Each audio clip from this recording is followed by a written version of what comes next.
questions. But to me, the positives in the game, the overall positives in the game, we won the explosive play battle. We won the penalty battle.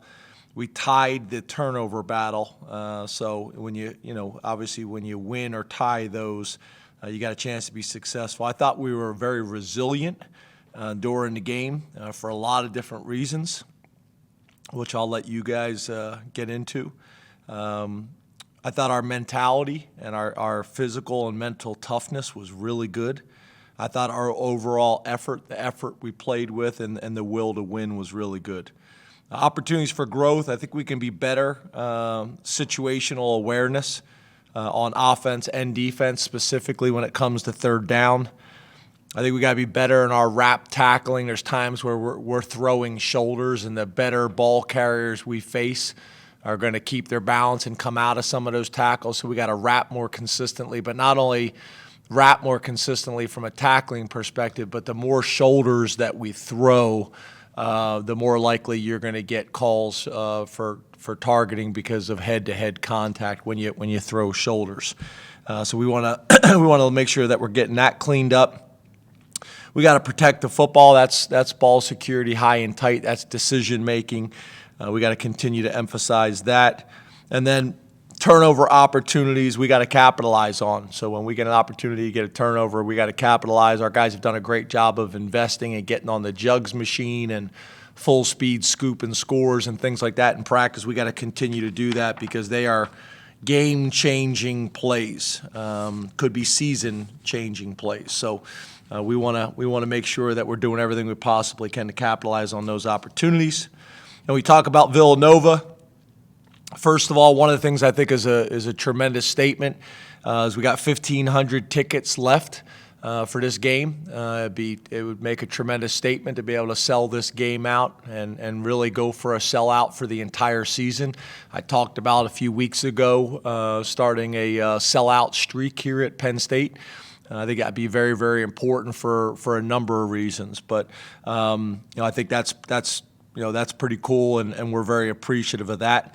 Got a lot of respect for Villanova. Obviously didn't grow up far from Villanova.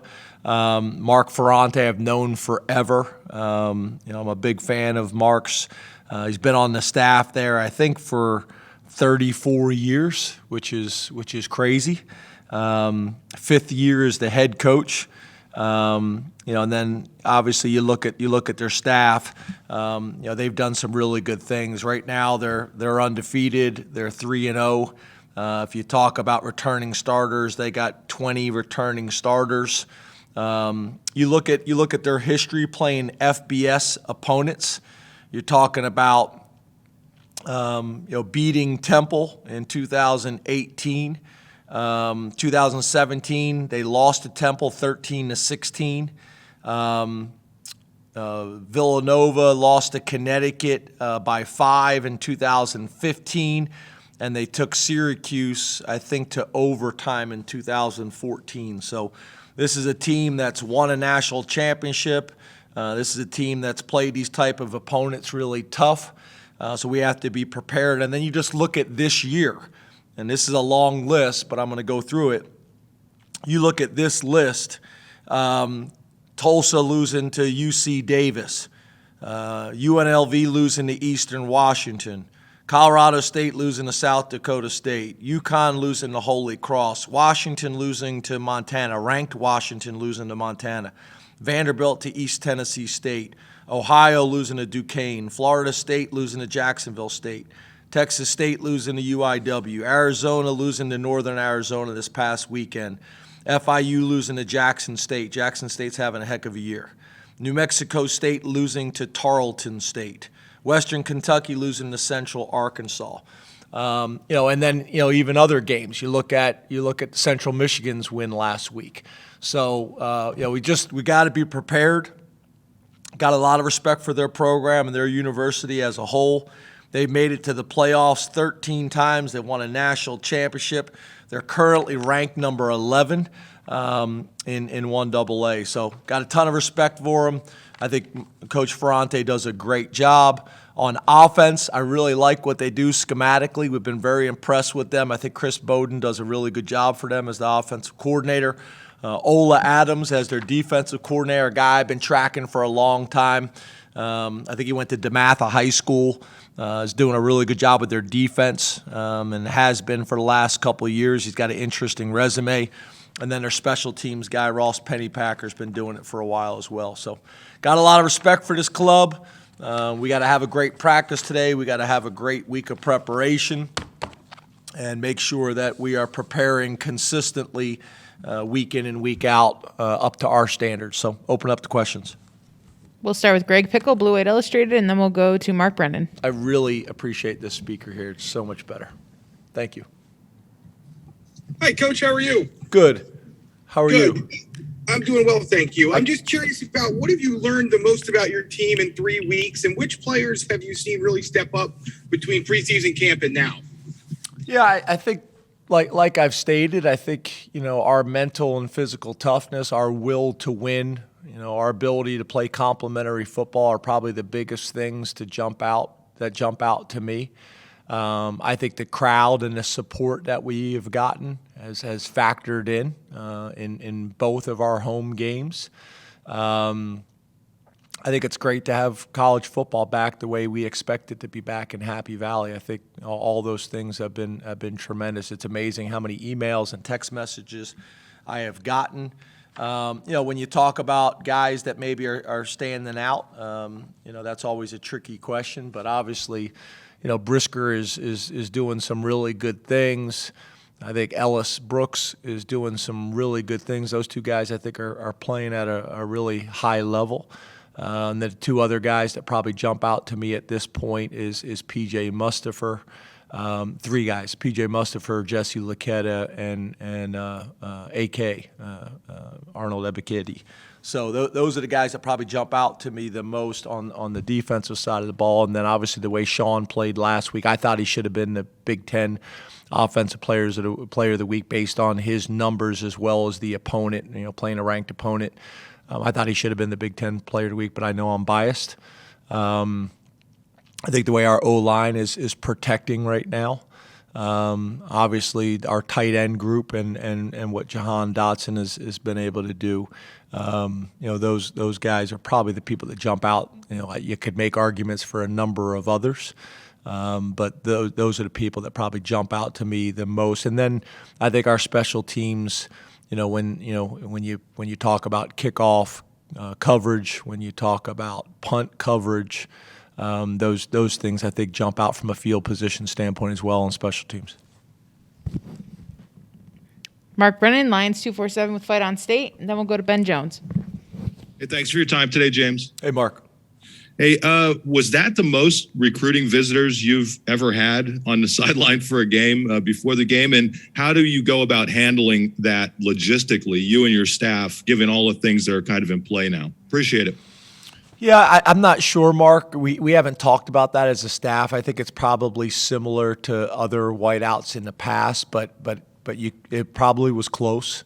One of the things I talked about is I thought we did a tremendous job with not only the number of recruits that we had on campus, but high-end priority recruits. I thought we did a great job of getting them here. It's really important to see it because I do think it's a differentiator for us, our game day environment. I thought our pregame, our administration, our pregame from week 1 to week 2 was really strong, and I thought the energy in the stadium and the music and the sound system and I thought it was really well organized, and then I thought our staff did a great job. There's a lot going on, and you want people to feel special and have a great experience, and we work hard at doing that.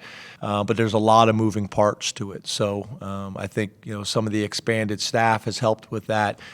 We have tremendous group of interns, student interns that work with us that do a fantastic job. It's a great experience for them. It's amazing how many, if you look at our staff, it's amazing how many of our full-time staff members are former interns in our office, and that number continues to grow, which is great. But overall, I thought it was really good. Obviously, as the head coach, there's a lot of different hats you wear. on game weekends, and having a real strong staff like we do behind the scenes, kind of help getting all those things organized, makes it go. Ben Jones, statecollege.com, then Rich Scarcella. Hey, James, how's it going? Good, Ben. How are you? No complaints. Actually, the lawnmower's driving by and it's loud. But nevertheless, you seem pretty fired up this year. You are in tune with what people write and what people say and tweet and all of that. I'm curious, is this season personal to you in a way that's different than normal relative to how last year went? Yeah, and again, Ben, I hate giving this answer over and over again. I don't mean to do it. I just think we just have to be careful comparing recent history compared to my career. I think most people would say I'm a fiery, passionate, emotional guy throughout my career, all the way back to my first year as a head coach at Vanderbilt. I think that's how people would describe me. And I want to be authentic and true to who I am. I think everybody knows, last year was a very different year from a lot of different perspectives. It's funny, I was talking to somebody the other day, and they had their mask on, and it may have been you guys with the reporters the other day. I'm trying to figure out who's talking. I'm trying to read facial expressions. I think that's a strength of mine, to read people's facial expressions and body language and kind of interpret the gray. That was challenging. That was challenging for me. I think it's one of my strengths that was taken away. But yeah, I think I'm probably similar to how I've been throughout my career. I was fiery for a number of reasons last week because I felt like we were fighting more than Auburn. But again, I'm not going to get into the details of that, but I felt like we were fighting a lot, and I was happy to see our guys battle through it, mentally, physically, emotionally, the whole deal. Our staff, our players, we didn't allow anything to become a distraction. Rich Scarcella, Reading Eagle, and then Joe Giuliano, Philadelphia Inquirer. Good afternoon, James. How are you? Good. How are you? I'm okay. Hey, you mentioned Derek Tangelo after the game Saturday. How much progress has he made since he arrived, and how did his transfer come about? Was there a connection with somebody on the staff? Yeah, so I think first of all, how it happened, from what I understand, this is where Derek wanted to come out of high school, so that always helps. I think his high school. We've had a number of players that have come from Bullis High School and really thrived here and done extremely well, both on and off the field, so that helps. So that was probably the biggest thing, the location, where his high school is, the familiarity we have with his high school, the number of players that we've had here, all those things. And then I think, I got tremendous respect for the program that he came from. But I do think there's some things, like all programs, that are different and that were a huge adjustment for him. Our conditioning test was a huge adjustment for him. And it doesn't make it right or wrong. It's just different. And I think he's embraced it all and is playing with a lot of confidence. The thing I'll say about him is Derek it's weird for me to say Derek because we always say Congo, but his personality, I hope you guys get to know him better throughout this year, because he's been an unbelievable fit in our locker room. He's got a bunch of personality, really interacts with the players and the coaches really well. And I think that's been important in our locker room too. I think both AK and Congo Derek, I think have really done a good job of fitting in here culturally to how we do things, and been great from that perspective. So I see him continuing to grow physically, mentally, each week, and we need him to. I thought last week he played his best football. Joe Giuliano, and then we'll go to New Bias Wilborn. Hi, James. Hey, Joe, how are you, buddy? Good, thanks. How are you? Good. You mentioned your proximity to Villanova. Did you ever have any interest in going to Villanova? Did Coach Talley or anyone from his staff try to recruit you? And how well do you know Coach Ferrante? Yeah, I know Coach Talley very well. I know Coach Ferrante well. I know a bunch of guys that have been on that staff and come through there. Dave Clawson was the OC there for a while. I think Bob Shoup was there. There's a number of guys, Coach Trainer. I followed that program closely. Actually, the head coach at my high school, the year I was coming into Neshaminy, Dick Bedison used to coach at Villanova. The athletic director at Villanova went to my high school for a number of years. There's just a lot of connections. Would I have liked to have been recruited by Villanova? Yes. Villanova gave me the stiff arm just like Penn State did. I wasn't good enough, had a really good experience where I played and where I went. But yeah, I was interested in all those types of schools. But yeah, was not that type of player. And then I've watched them closely. There's a lot of guys that we recruit in the state that end up having an opportunity to go to Villanova. It's a great school. Obviously great tradition and history. I remember growing up, and they won the national championship. I think it was the first one. When I was growing up, and then obviously to see the success they've had more recently with their basketball program again, which is awesome. And football's got a great history all the way back to Billy Joe. If you're a football person, and you should know who that is. Howie Long, there's a great history, and it's a really good location. They got a tremendous location as well. I'm a big fan of their history and tradition and what they've been able to do in the state of Pennsylvania. And me and Coach Ferrante, I think, have a pretty good working relationship. New bias Wilborn, Pittsburgh Post-Gazette, then John Sauber. Hey, James, how's it going today, man? Good. How are you, buddy? Man, feeling good, man. Living the dream. We got to see John Lovett this last week for the first time. On TV, they had mentioned him getting a 2-game suspension. What happened with that, but also what does he bring to the program? Because we got to see him make a few runs there. I didn't know there was an announcement on TV like that, and I don't know where they would have got that from.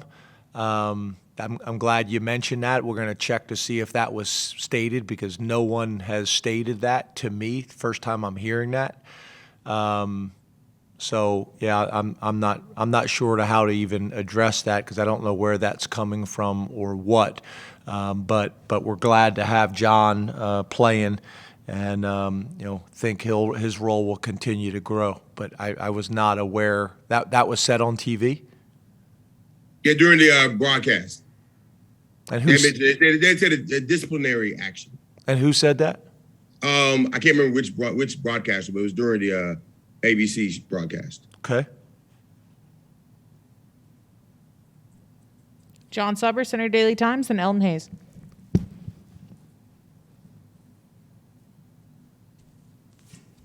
Hey, James. Of the 3 games you guys have played, do you think this weekend's game was the biggest step forward for the offense? And what makes you think, if that is the case, what made that happen? Yeah, I don't know. It's hard to say that. Because obviously there's a lot of things that go into it, the type of defense you're playing, the personnel matchups. I think we just continue to take steps.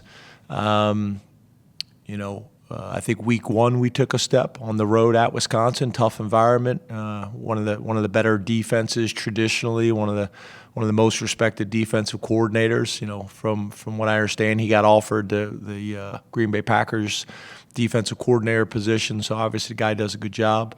I thought we took a step in week 2, and I think we took a step in week 3, and we're just going to need to continue to do that. It's funny because I hear people talk about some of the things that they saw, and I think Ben mentioned earlier about me being more in tune. I don't know if I probably read less than I did when I was a young coach. I read stuff, and I probably read less and less.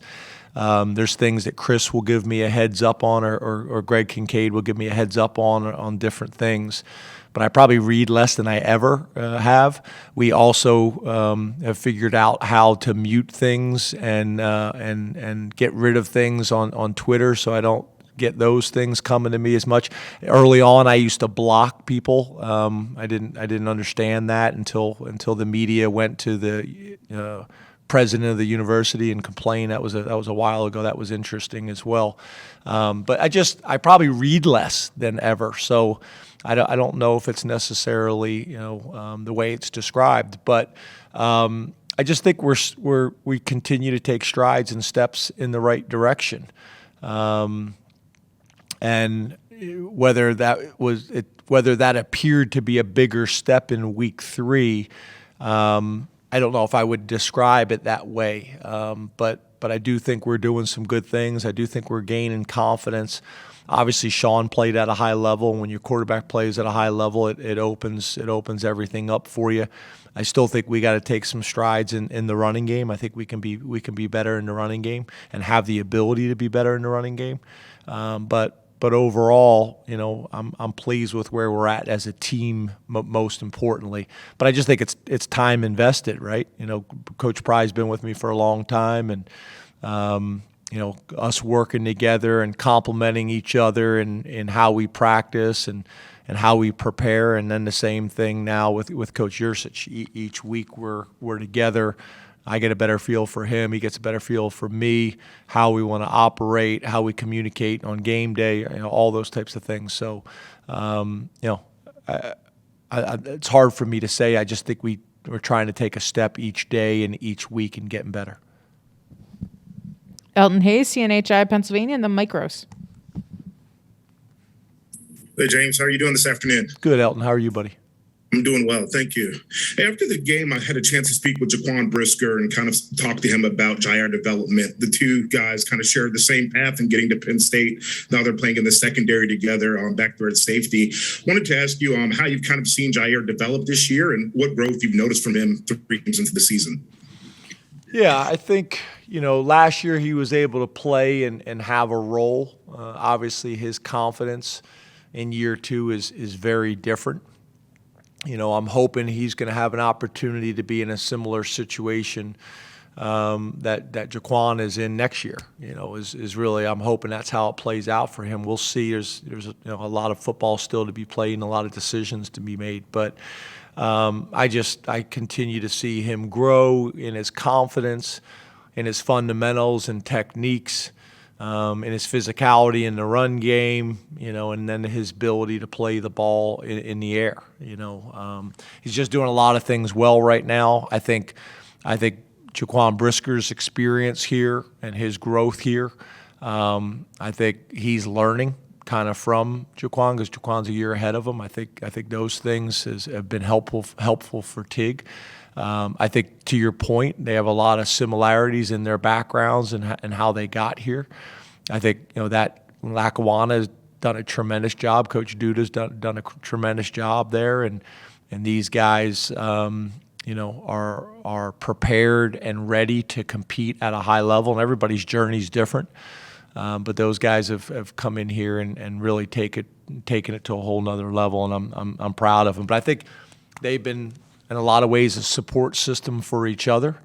And I think, the closer you are as a team and as a family, it helps with, the communication and the understanding of how to interact on the field together too. So those things I think really help those two. Mike Gross, LNP News, and then Daniel Gallen. Good afternoon, James. How are you? Good. How are you? I'm great. A couple of years ago, I remember you talking about the tight end position and saying that a lot of the athletes you were getting to play that position out of high school had never really blocked. I mean, they would mostly been essentially wide receivers in high school. Jasicki would be an example. Those guys that you have now look like they're natural blockers and look like they're really good at it. So do you agree? And what's changed about that? I don't think anything's changed. From that standpoint, the way you described it. I mean, Theo was a high school wide receiver. Warren was a high school quarterback. Brenton was probably the closest thing to that, but he still was really like a big wideout in a lot of ways. I think part of it is just where we're at as a program. We're able to get these guys in here and develop them, and sometimes redshirt them, and be on the scout team, and be forced to be put into those positions to develop that part of their game. Where early on, from a depth perspective, if you were talented, we had to get you on the field maybe before you were ready in some areas. You think about Mike's journey here early on, not only in the run game, but also, early on even in the pass game. And partly is probably he was out there a little bit earlier than he should have been. So I think that's probably the biggest difference. But in terms of tight end recruitment and development, I don't think it's really different. Most people are using these really talented guys that we're recruiting in high school as big wideouts. Very, very few of them are blocking. So I don't think a whole lot's changed, Neil. I just think we're at a different point in our program that those guys were able to be brought on a little more slowly and develop some of those areas that may be weaknesses early on. Daniel Gallen, Penn Lives, and Ali Berube, WHTM. Hey James, how are you today? Good, how are you? Doing well. Sticking with the tight ends, Tyler Warren is someone who we saw extensively for really the first time on Saturday. When you look at his development from where he came in, I mean, how difficult was the adjustment to tight end for him, and how have you kind of seen him, make strides during his time at Penn State? Yeah, I think, the guys and the people that have covered us closely, I think, could tell there's been an excitement about Tyler really since we got him in the recruiting process. You talk about his basketball tape was as impressive as there is. You talk about his transition, from the quarterback position to tight end. He was always big and strong and athletic. Has done a great job in the weight room. And again, being behind those guys, we felt like we had an opportunity to develop him and then take advantage of his skills and talent. Obviously Theo played as a true freshman, and we were able to redshirt Tyler. But now all three of them are playing, and we want that to continue. He's doing a great job. I think he's got a really bright future. We love all three of those guys in that room. Is that a Mike Schmidt mural behind you right there?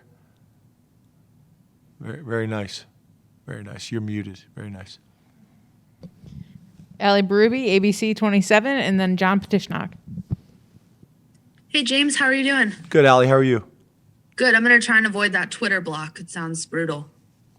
No. That was years ago when I was a novice on Twitter, and I didn't understand why blocking people was a problem when muting gets the job done. But Chris has educated me. I've grown very much in that area.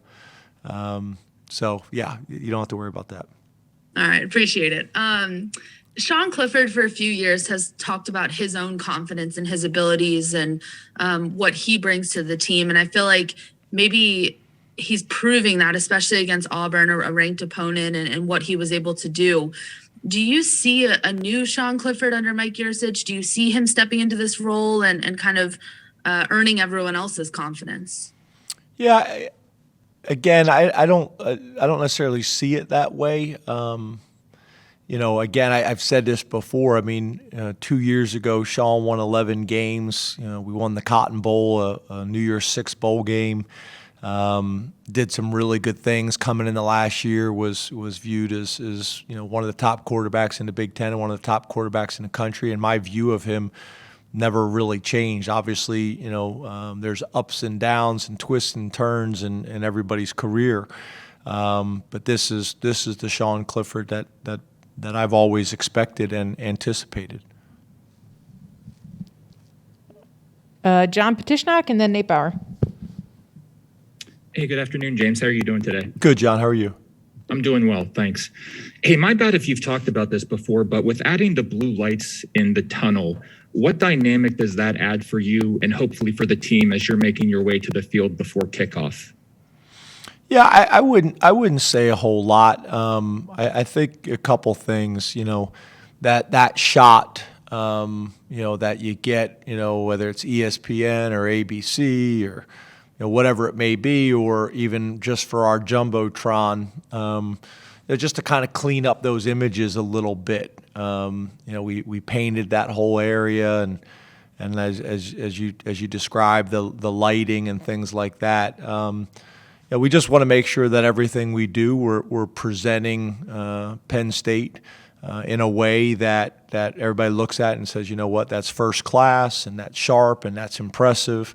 And that was another opportunity to do it that way, just to clean up that whole area. So, when the eyes of the world, specifically the sports world, are on us, that everything that people see associated with Penn State is first class, and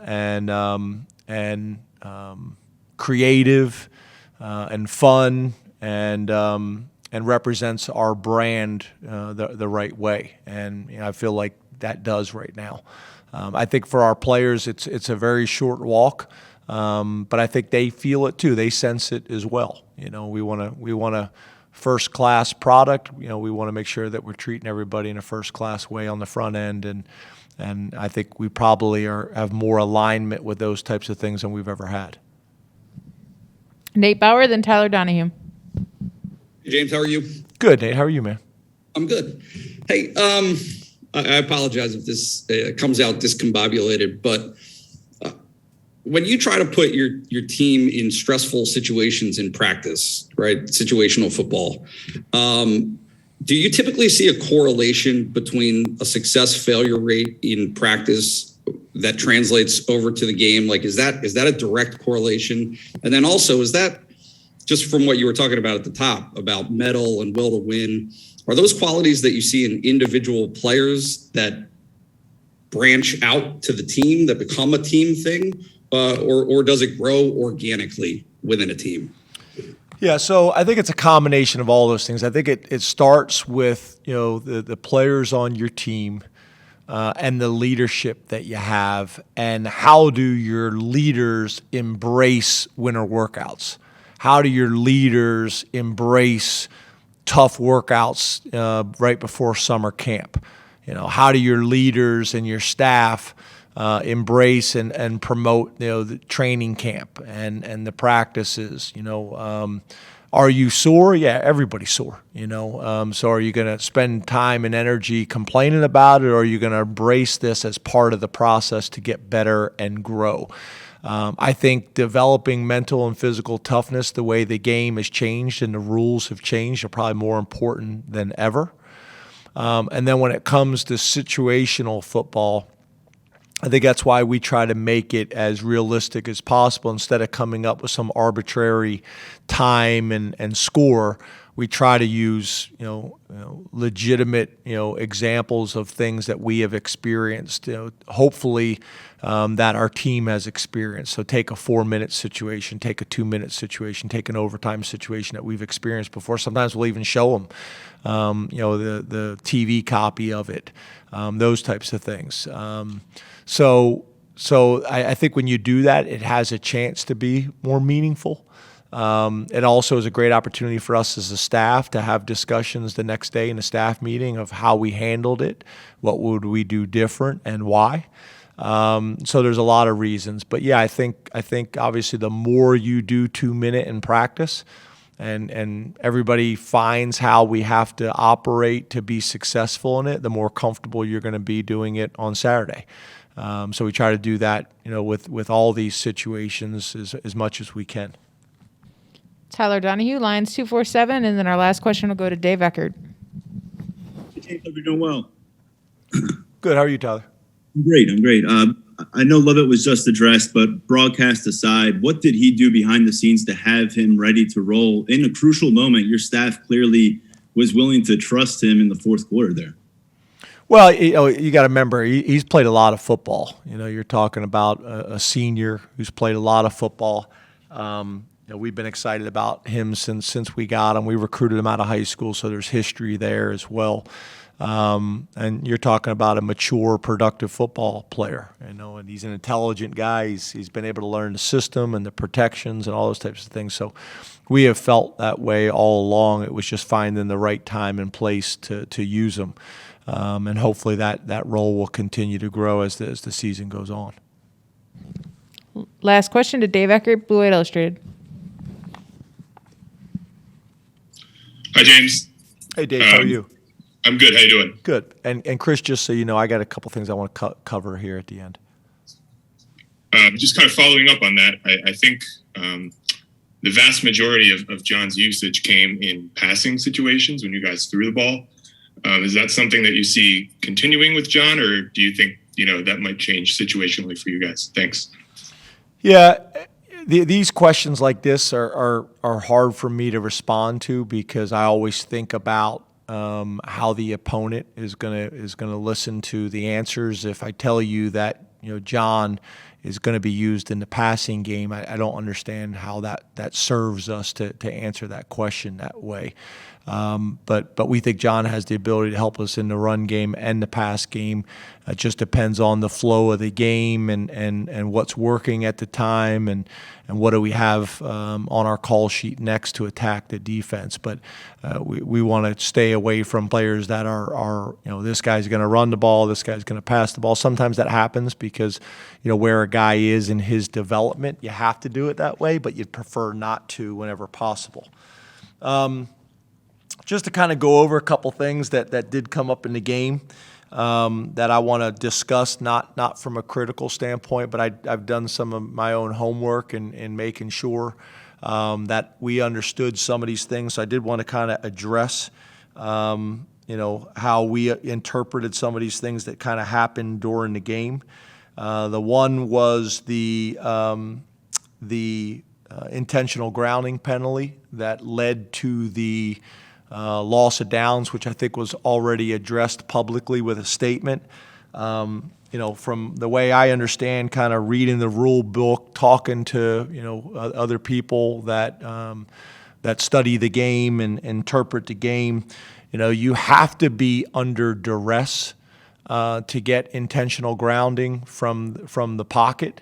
So studied that one, pretty closely, and that was an interesting call. But I think for you to get intentional grounding from the pocket, you have to be under duress. I didn't really feel like we were under duress in this situation. And just so you guys know, that was an option route. So Sean wasn't throwing it away. We had the choice to go deep or short.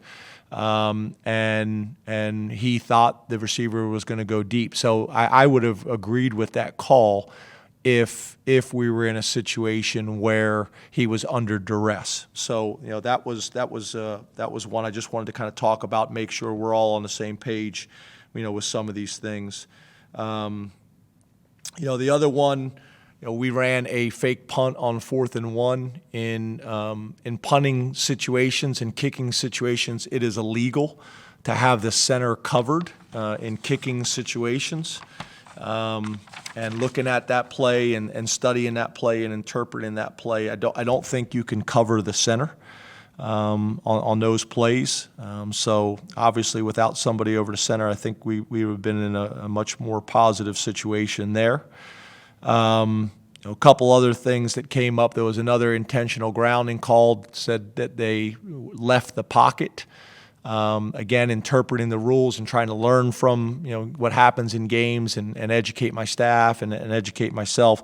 Again, not being critical, just making sure that we understand these situations. I think the ball was snapped from just inside the hash, and the quarterback threw the ball from the hash.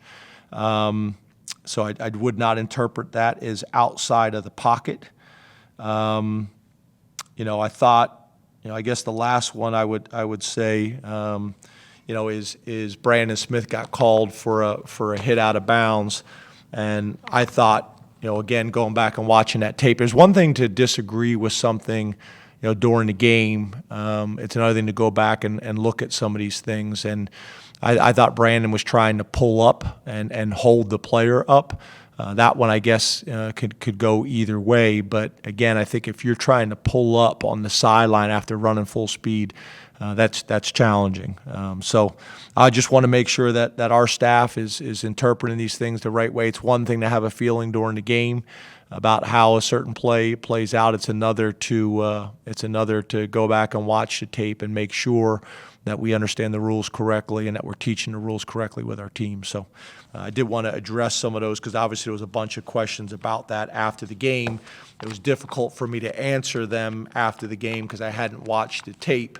But after going and watching the tape and studying and asking a bunch of questions to a bunch of different people, not going to get into how the calls were ruled, by the conference. But in terms of my interpretation, the way I understand the rules and reading the rule book again, I wanted to address those questions that were asked to me after the game. So thank you. Thank you very much, Coach. Thanks, everybody.